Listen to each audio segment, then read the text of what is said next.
রাফি বলো তুমি কি শিখেছো? আমি বাদাম মেলা শিখেছি।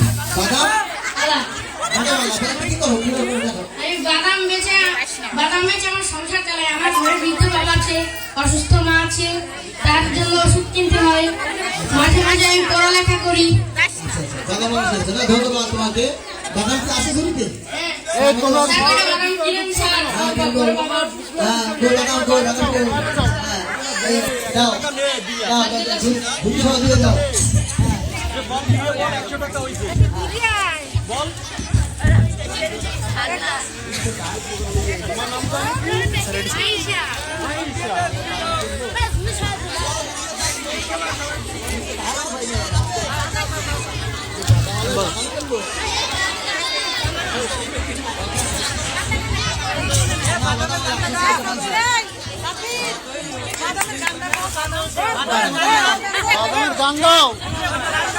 রাফি বাদামের গান গাও, বাদামের গান। ভাই তোরা হাতের বালা থাকে যদি সিটি গুলো দিয়ে যাবেন, সাথে সমান সমান বাদাম পাবেন। কাঁচা বাদাম কাঁচা বাদাম আমার কাছে নাই তো